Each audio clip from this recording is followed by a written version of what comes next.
Today we'll be taking a look at two separate games that I think are great model games for people to learn the white side of the King's Indian defense. The first game is Nakamura playing with the white pieces against Garry Kasparov with the black pieces. So these are two players who are experts at playing the King's Indian on the black side. So when we see Nakamura with the white pieces, it's always interesting to see how he goes about combating his own favorite opening. Nakamura starts with c4, g6, e4, bishop g7, d4, d6, knight c3, knight f6, knight f3, castles, bishop to e2, and e5. We have reached the standard starting position of the King's Indian defense, which is mainly attributed by the fianchetto setup on the king side and this pawn formation here. There are a number of different approaches that black can take in terms of how he strikes at the center, but this is the one that you'll be seeing probably 90% of the time. So in this position, Nakamura plays castles kingside. We see knight to c6, again following the same sequence of moves that you'll most likely see at club level play. Black is now pressuring the pawn in the center of the board. And so we see d5 closing the center.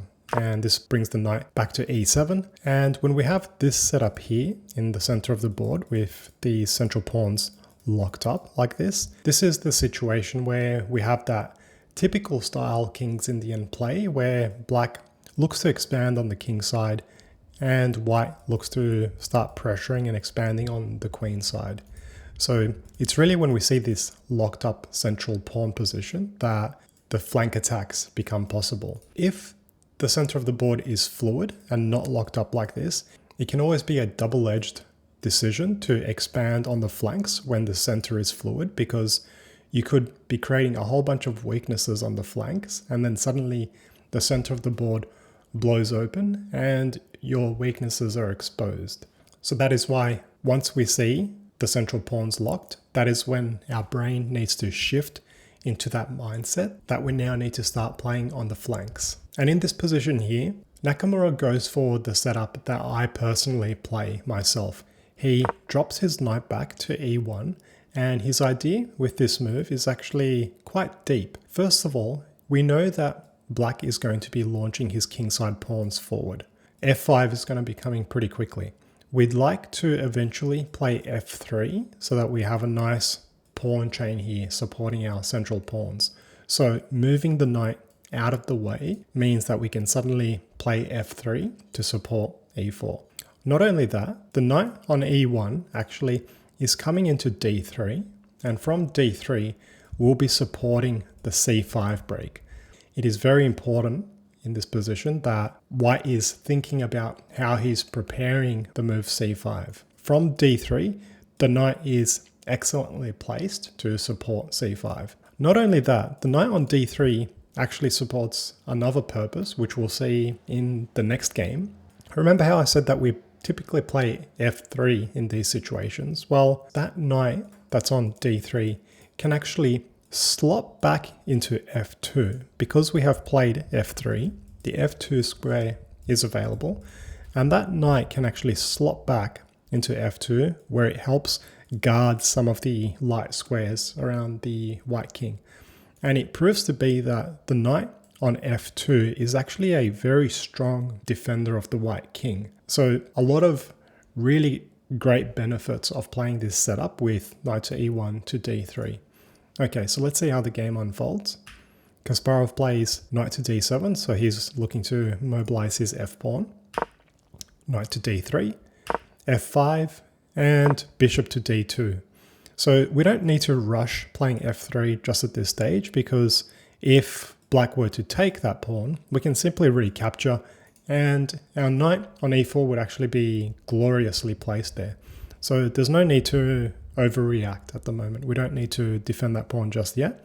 So we play this developing move, bishop to d2, and it might seem like a fairly kind of timid developing move to many people. Why not play bishop to g5 or something more active like that? Well, the bishop on d2 actually is a quite important piece for a number of reasons. First of all, this bishop is needed to help support expansion on the queen side, because we might imagine in some situations we have a4 and a5, and we need to prepare b4. Having the bishop on d2 is quite useful to help support the queenside expansion.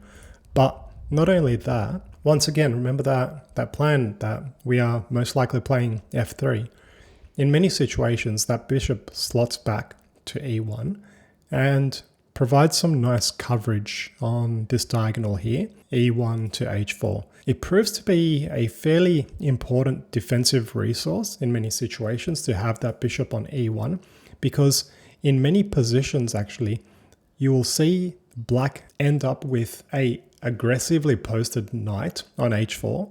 There are many situations where that is a common tactical motif that black is playing for, to route a knight onto h4, where he's pressuring a lot of very important light squares around the white king. And it proves to be quite useful to have that bishop on e1, where at moment's notice we can potentially exchange our bishop for that aggressively posted knight. It could end up being the difference of holding that attack as white. So it's actually a very important move, even though it looks quite modest, to put the bishop on d2. Now, Kasparov plays knight to f6, and now he actually is threatening to take that pawn. We can see that there are two attackers and only one defender at this stage. So now we play f3. Kasparov plays king to h8 and rook to c1. Nakamura is playing for his c5 move, where the c file will become half open, and that rook will be nicely placed to help white pressure an infiltration along the c file. And now we have c5 from Kasparov, which is not the most common move, but is something that you need to be aware of. In the next game that we'll look at, there'll be a slightly different approach from black that you might be seeing more commonly in your club games, with the typical expansion on the king side from black. But this idea here of playing e5 and c5 is definitely something that you need to be comfortable playing against as white. So Nakamura takes the pawn en passant, and we have a recapture, b takes c6. We have bishop to e3 at this stage, and the key points to notice in this position now is that the situation has somewhat changed. Remember how I said earlier that it was the locked pawns in the center of the board that meant the direction of the game was going to be with flank attacks, with black playing on the king side and white playing on the queen side. Well, we need to notice now that we no longer have that locked pawn center anymore. And the center is a bit more fluid. We can see that there's a backwards pawn that we have some potential easy access to. We have another tender point here on c6. We can potentially have quite a dynamic situation in the center of the board actually. We always need to pay attention to what is the situation in the center of the board. The game is no longer about these flank attacks, but it's really about controlling the outcome of this situation here. So we see bishop to e6 from Kasparov. Notice that c4 is hanging at the moment. We have b3 from Nakamura, simply defending his pawn. And we have this interesting move now, c5 from Kasparov, a very double-edged move. You might be scratching your head and thinking to yourself, whoa, isn't this creating a gaping weakness here on d5? Well, yes it is. White can choose to post a knight into that square, but notice that with that pawn move, c5, he's given himself the c6 square.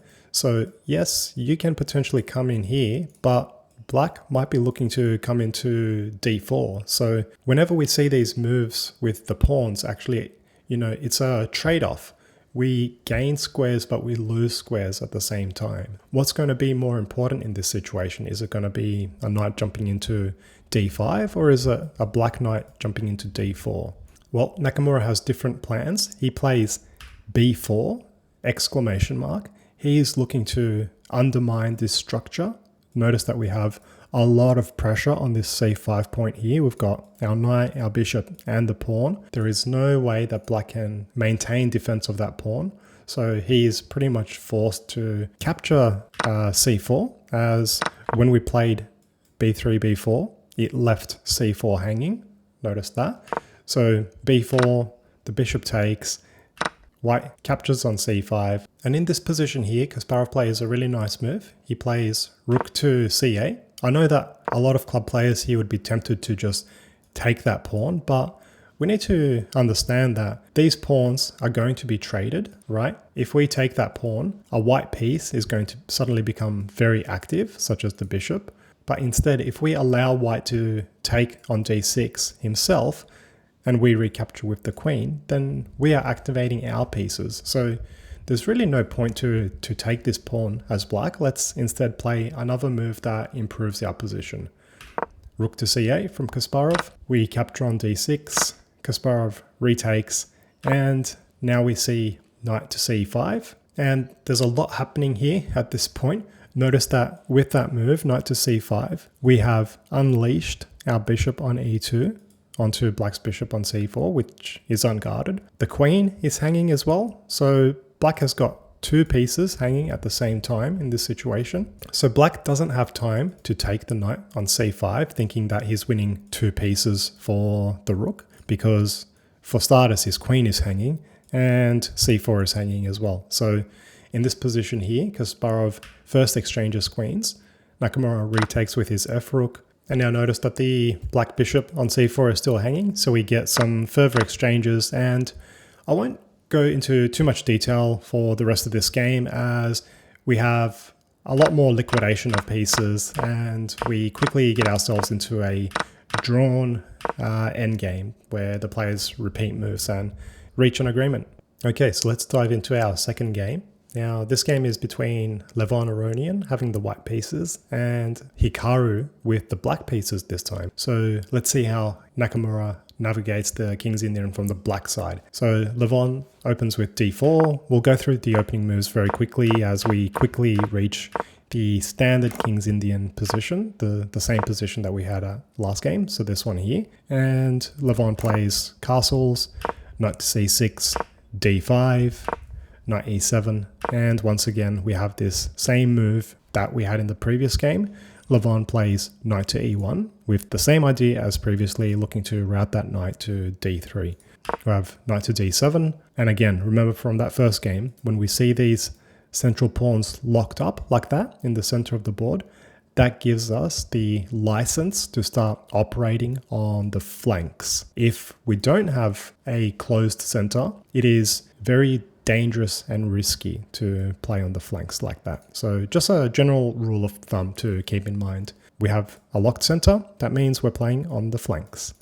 Knight to d3, f5, and bishop to d2. And once again, we don't need to play f3 until we have a reason to. We have knight to f6 from Nakamura, and now we actually have a reason to play f3 because we have the two attackers and just the one defender. So we have f3 and f4 in this game. So in that previous game that we had with Kasparov on the black side, Kasparov played c5 and we had a different flavor of King's Indian in that situation. In this game, black played the immediate f4, and this is the plan that club players will probably see like 90% of the time. This classic attack of pushing forward immediately with f4 and just looking to demolish white on the king side there and just open up lines and sacrifice pieces. This is the plan that most of you will see in your club games. So let's see how an absolute world-class player like Levon Aronian manages the white side of this plan. So Levon plays the immediate c5, which is made possible by having our knight on d3. That maneuver of knight to d1 to d3 means that we have c5 covered, and as soon as black moves his knight from d7 to f6, we have license to play c5 as white, and that is what Aronian does. Nakamura pushes forward with g5. He's looking to get his plan rolling. We exchange as white, taking on d6, black retakes. The purpose of taking on d6 is that we have some avenues to operate now. We have a backward pawn on d6, which we can put pressure on in many different ways. We have an open c-file, which we can look to take advantage of. And we can also look to expand on the queen side and gain further space there as well. And in this position here, Aronian plays this move that I absolutely love playing in my games, and it's what we discussed all the way at the start of the video actually. Remember that time that we spoke about that f2 square being a lovely home for the white knight? Aronian plays knight to f2, and have a look at this defensive construction here. We know that the black side of the King's Indian is about launching his kingside pawns, opening up lines, and just looking to checkmate. A big part of that strategy for black is pushing his g5 pawn forward to g4. But have a look at this construction. We've got the pawn covering that square, we've got the knight, we've got the bishop, we've got the queen as well x-raying through that. In many situations with this setup, we often find ourselves with a pawn on h3 as well. We can see that it's actually really difficult for black to get g5 to g4 in without sacrificing material. So this knight on f2, it's just an absolute beast of a defensive piece actually. Okay, so we have knight to g6 from black. Remember that idea that we spoke about in the previous video? The knight for black often routes itself to h4, and it has some pretty aggressive tactical ideas from h4. It can support potential sacrifices on f3, especially if there's a rook on the g file. It can potentially sacrifice itself on g2 as well. That is why in many situations we see the bishop often drop back to e1 to help with the defensive duties and to potentially exchange off that dangerous knight. Okay, so we have queen to c2. Aronian is looking to get himself active on the c file. Rook to f7. This is a very common move in the King's Indian from black. First of all, he's guarding any potential infiltration on c7, and he's also keeping himself flexible so that he can either come to g7 or to h7 depending on the situation, and the rook will be gloriously placed there for attacking purposes. Rook f to c1 from Aronian, and with this move he is concentrating his heavy pieces on the queen side, and he's also giving himself a square for the king to escape to. Just in case situation on the king side isn't looking too rosy, he now has an escape avenue for his king if needed. The knight drops back to e8 and a4 here from Aronian. He's looking to further gain space on the queen side, but also a4 allows that rook to get active as well. h5, so Nakamura is just looking to get his initiative rolling on the king side. Once again, this is probably the plan that you'll be seeing in your own club games. And Aronian here plays knight to d1. It might look like a really funny move here. The reason for this move, knight to d1, is that he's actually vacating that c3 square. What he wants is actually to lift his rook and to use that c3 square with his heavy pieces. In this particular structure actually, it's quite difficult to get the minor pieces to really infiltrate and break through on the queen side. It's actually more effective to be poking away with the heavy pieces. We can see if the rook lands on c3, we'll have a setup of tripled up heavy artillery on the c file, and we can cause a lot of pressure like that. Okay, so we have bishop to f8, looking to vacate the path for the rook to get involved, and rook to a3. So this move here is something that you really need to remember as a white player of the King's Indian defense. The rook on a3, I've heard it being referred to as the Eye of Sauron. This rook is an absolute beast on a3. It's going to be getting involved in many different ways along the queen side, but it's not just about the queen side activity that this rook is so powerful.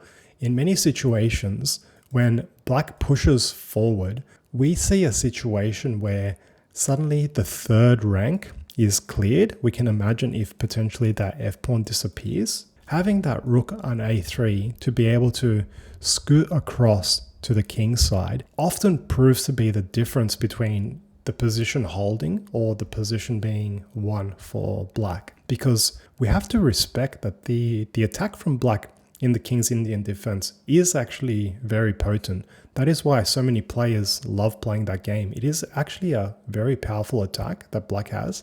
If you don't know what you're doing as white, you can very easily get yourself completely steamrolled on the king side. And this rook on a3 is actually one of the most important defensive ideas and defensive aspects that white has. Something that you definitely need to remember. And from the black side, if you're playing the black side of the King's Indian defense, when you see that rook appear on a3, you always need to be very cautious about your expansion on the king side, because in many situations actually, if lines start to open up on the king side, that white rook can suddenly appear on the king side, and oops, in many situations actually the black king can start to get in a lot of trouble as well. Okay, so we have rook to a3 from Levon, and a6, a very interesting move. Nakamura is looking to cause some problems in terms of how white progresses on the queen side. And now we see queen to c3. The computer gives us as a mistake. I'm going to remove that annotation because I think that there's a very clear and human-like plan that Levon has in this position. He simply wants to get his queen onto a5, where it's supported by the bishop on d2, and he is inviting black to exchange queens. If white manages to negotiate a queen trade, that means that black's initiative means nothing. Without the queens on the board, black's attack has absolutely no venom. So it would be a huge win for white to get the queens off the board, because if we can imagine this position with the queens off the board, white will be taking complete control over the c file. We have a backward pawn on d6 that we can easily start to pressure. It is very clearly white in the driver's seat if we manage to get the queens off the board. So that is the idea behind queen to c3 from Levon. He wants to infiltrate and offer a queen trade. We have bishop to d7. Nakamura is developing. Queen to a5. As explained, Levon would absolutely love to have an exchange of queens, but we see b6 from Nakamura. He absolutely does not want to get the queens off the board. And the queen slots back to b4 with some pressure on b6, which for the time being is tying down the black queen to the defense of b6. Rook to g7. So getting his rook nice and active, pointing against the white king. So this could look very dangerous, and I know a lot of club players would be sweating at the moment with the prospect of a rook lined up against the king. But Levon is a very classy player. Let's see how he handles this. Rook to c3. He is doubled up now on the c file. Knight comes to h4. So now it's looking really dangerous. h3 from Levon. Again, making it incredibly difficult for black to get in g4. And remember, it's not just about these pieces that are defending the white king. This piece as well, that Eye of Sauron rook, which was on a3 and now on c3. Remember, this is a key defensive piece that in many situations is able to play a very important role in the defense. Bishop to e7 and bishop to d1. Once again, an important defensive move here. We are x-raying that knight on h4. If ever black is pushing forward with g4 and things are just looking, a bit too crazy, in many situations we can diffuse the situation a bit by exchanging that knight. And now in this position here, Nakamura plays a move that I think a lot of club players would not be able to bring themselves to play. He plays a move that really demonstrates how strong of a player he is. We can see in this position here, white has pressure on b6, and he's got a pretty simple plan. He wants to relocate his rook from c3 to b3 and start pressuring that point. And unless black does something to prepare for that now, it's actually going to be a really difficult threat to stop actually. You can't do something automatic like rook to b8, because then we can even push forward with a5. You can't take that pawn because your rook would be hanging, because we'd have two pieces lined up there, and we'd very easily start to be able to make inroads on the queen side as white. In this position, Nakamura plays queen to b8. His idea is to bring his bishop back to d8 so that he's got some nice control over b6. So a very classy defensive move here from Nakamura. We have king to f1, again made possible by moving our f rook to c1. And this just means that the king is now no longer being eyed off by the rook. And in many situations, dangerous shots such as sacrificing on g2 or some sort of sacrifices on f3 are just not as potent anymore without the king being on the same file as the rook. Bishop to d8, just with some extra defensive eyes on b6. We have rook to b3, and that rook here just casually slides around on the third rank at its leisure to poke and prod and potentially force some weaknesses in the black position.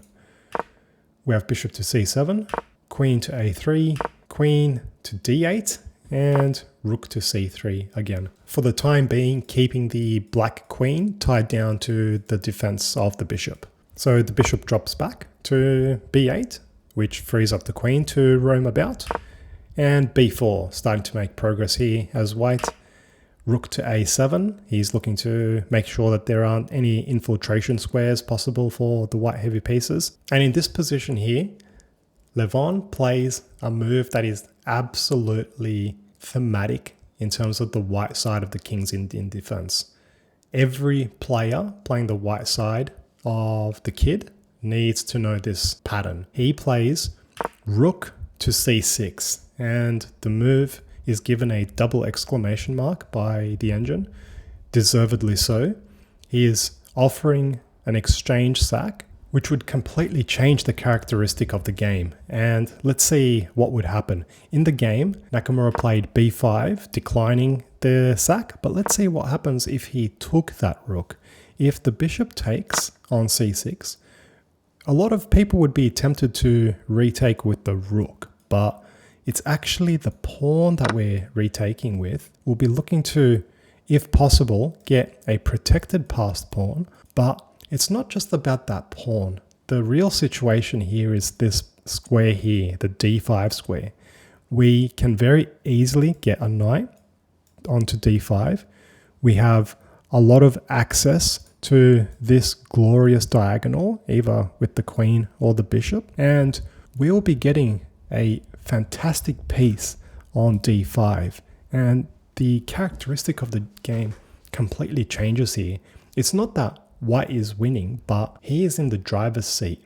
Okay, so in the game, Nakamura did not take the rook. He played b5. And in this position here, Levon just plays a brilliant move. He simply just takes that pawn on b5, which on first glance looks really ludicrous because it just allows black to recapture with his pawn, opening up his rook, attacking the queen. On first glance looks great for black, but the point is Levon just simply shuffles his rook from c6 across to a6. So it's no longer a exchange sack position anymore. We are threatening to just crash through on the queen side at the moment. Your rook is under attack. And we've got a lot of pressure, actually, some annoying pressure on b5. So Levon just forces black into this passive position here with the rook shuffling across to b7. He really didn't want to exchange the rook and allow the white queen into the position, as that would be really dangerous for black, as his queen side would just very quickly fall apart, actually.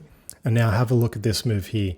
This is absolutely unbelievable. He plays rook from c1 to c6, the second exchange sack of the game on the same square, and both times it was given a double exclamation mark. And of course, for good purposes. What on earth is happening here? Notice that the rook on c6 is actually blocking the bishop from defending the b5 point. So in this position, white has a very simple strategy of just moving his knight to c3, and with the knight on c3 and the bishop here on e2, there's just unbearable pressure on b5, and the b5 point will be lost. So an absolutely brilliant move here, rook to c6, as an interference move, blocking or interfering the bishop's protection of b5. In the game, we have bishop takes c6. He thinks that, hey, if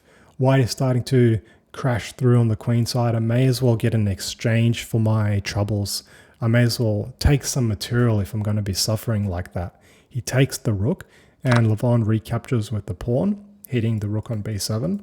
We have rook to a7 now. Notice that with the bishop gone, now the rook from g7 is playing an important role with the two black rooks now doubled up on his 7th. And in this position, Levon doesn't rush things. He plays a very classy knight to c3. He can take that pawn on b5 whenever he'd like. What is more important for him at this stage is to get that glorious knight on d5. And we can see that if a knight lands on d5, it would be completely crippling the black pieces. That bishop on b8 would be one of the saddest bishops you'd ever see. It would have absolutely no scope and no future.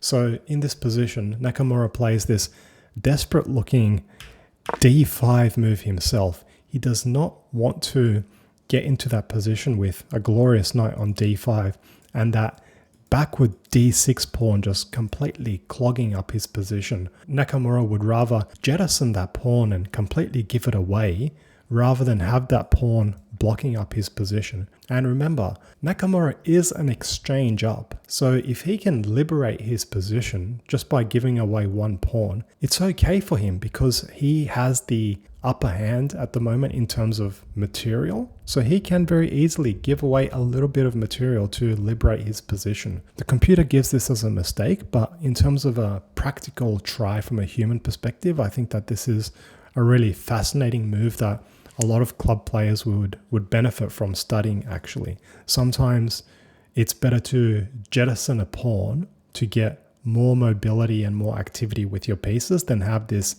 weak backward pawn completely clogging up your position. We have knight takes d5 from Aronian, and in this position here Nakamura plays a really fascinating move actually. I just love this resource that he's found. He plays knight to f5, absolutely stunning. This move looks crazy because f5 is guarded by a pawn, right? But the point is that after white takes that knight, black now can retake the d5 knight, right? Because we can see that this pawn, yes, it can scoop up the knight, but in doing so, we lose our anchor point for our knight on d5. And from white's perspective, you might think to yourself, hang on, I don't want to give up my glorious knight on d5. It's such a beautiful piece. I don't want to exchange it. But again, I think this move here shows the level of class that Levon Aronian has. Sometimes you have to part way with the thing that you really cherish the most in order to gain other types of advantages. So Levon takes the knight on f5, Nakamura retakes on d5, and now we see the point of Levon's decision. He jumps in to e4 with his knight. So yes, back here, we had a glorious looking knight on d5. That's a fantastic looking piece. Don't get me wrong. It is absolutely fantastic. But if we fast forward now to this position here, we have another fantastic knight. Yes, we had one on d5, but now we have a fantastic knight on e4. And what happened with Black's situation? Black had this incredibly active looking knight here on f5, which could have potentially be coming into d4, maybe in some situations coming into e3. And now if we fast forward to this position here, we have a glorious knight on e4. And what's happening with Black's minor pieces? He's got this sad looking bishop on b8. He's got this sad looking knight on e8. So this is a much better position for white. So a very instructive lesson for club players. Sometimes you have to give away your most cherished piece in the position to get to a new type of position where it's still very advantageous for you. And in this position here, it's actually a really dire situation for Black, arguably a losing position. And I just want to highlight even further how bad this current position is for Black and how easy it is for white to infiltrate. Let's say we just waste a move for Black. Let's say we play something like King h8. We are playing bishop to f2 now, hitting that rook on a7. Our pieces are absolutely glorious here as white. Look at the strength of this piece compared to how sad the bishop on b8 is. Look at the strength of the knight on e4 compared to how sad this knight is. Black would have to exchange rooks here, we'd be retaking with the queen. Let's say, for example, you're looking to further exchange pieces off here. Look at this move now. We play f6, hitting the rook. Let's say the rook drops back. We are playing bishop to c5. If you're exchanging, we take back. We're hitting the queen. And now if the queen is capturing this pawn, we are just crashing through with f7 now. White is winning a rook here. So we can see just how quickly the black position falls apart here. Okay, so let's go back to the game position. We have, instead of king h8, Nakamura tried rook to c7. We have knight takes g5. And now we have knight to g7, attacking the loose pawn on f5. And now we have one of the favorite moves that I've seen in the entire week. Have a look at this move here. Aronian plays rook to b6, double exclamation mark, sacrificing his queen, just leaving his queen completely on pre. And the point is that if you take the queen, we take the bishop with check, and notice that the knight is guarding the escape points. And I know what you might be thinking. You might be thinking, aha, I'll interpose my knight and I'll get myself the g7 square to escape with my king. And I've picked up your queen, and all you've got is a bishop and a knight. Well, no, that's not the case, because have a look at how bad this gets. We take that knight. Yes, you move your king to g7, but check, we're also picking up a rook as well. And if you think that you can come across the f7 with the idea that, you know, if we take the rook, you take our rook, well, nope. Actually, we first give this check. Oops-a-daisy. You have to go to e7. We come into h4. The king is forced to d6. We give this check from behind, and white is completely winning here. Black will be losing his queen, plus more than that.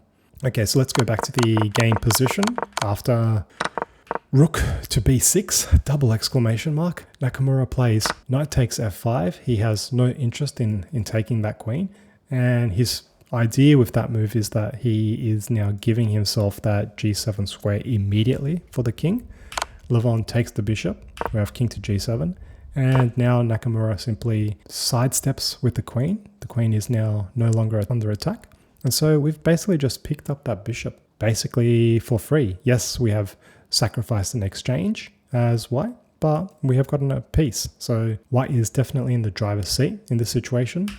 We have rook to a2. Guarded by the queen, so Nakamura is trying to get some sort of activity here. The queen drops back to b1, hitting the loose knight on f5. And this might look really terrifying actually from white's side, because you might think, hey, the black knight is coming into e3 with check.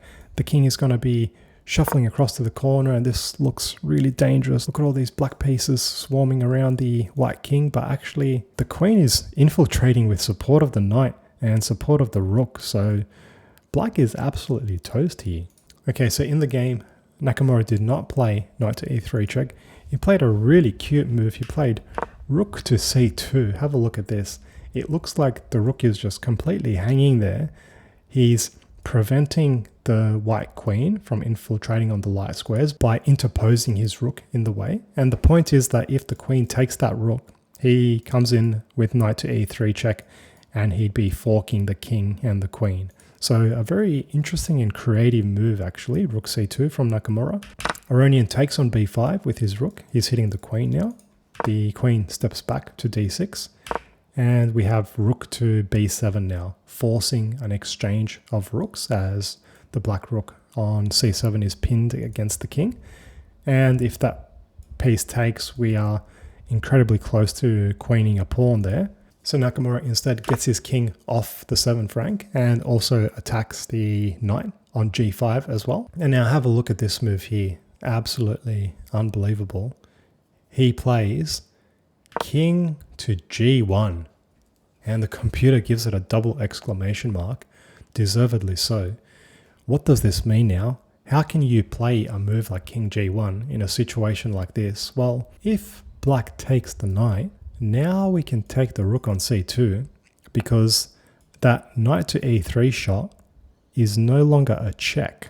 So yes, you can take our knight, but remember that your rook is hanging on c2. In this position here, Nakamura tried queen to c6, a very resourceful move.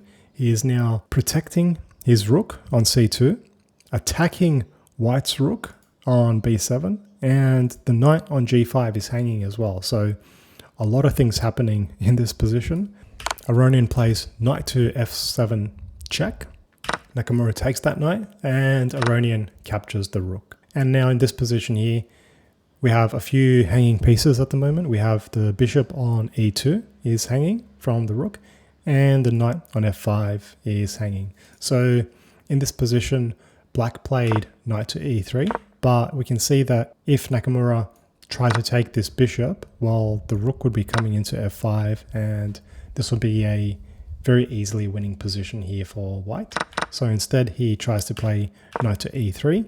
He is pressuring the bishop on e2, and that bishop needs to be careful where it moves because that rook on c2 also has some x-ray pressure on g7 as well. So in this position, I know a lot of club players will be just running one type of sequence in their head at this stage, and that sequence would be, where do I move my bishop? My bishop is currently under attack. Maybe I need to drop back to f1. I know that probably 90% of club players will be thinking in that train of thought, but have a look at the move that Aronian plays. He plays rook to a7. I have no idea how the computer did not give this an exclamation mark, leaving his bishop completely hanging. In my book, I would have given it 2 exclamation marks even.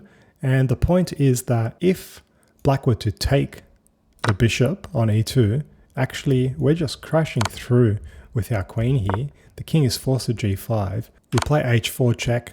The king's got nowhere to go other than f6, and then queen to f7 is actually a checkmate. So the bishop cannot be taken here because of that deadly combination with the queen coming through. So in the game, Nakamura played queen to d5, and now once again another absolutely brilliant move from Aronian. He plays queen to a1. Again, I don't know how the computer is not giving these moves those double exclamation marks. Very similar idea once again. In the game, Nakamura took on g2, but again, let's just have a look at what happens if the rook takes the bishop on e2. This time we come into a6 with the queen, and if the king tries to get out of the way by jumping forward, this time we just give the check from behind with the rook. The king is forced to f5, and this is a checkmate.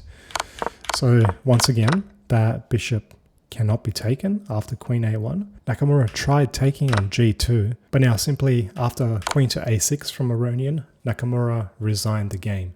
So how's that for an absolutely fascinating game between two complete titans of the game? I hope everyone enjoyed the video today and that you learnt a thing or two in terms of how to negotiate the white side of the King's Indian defense.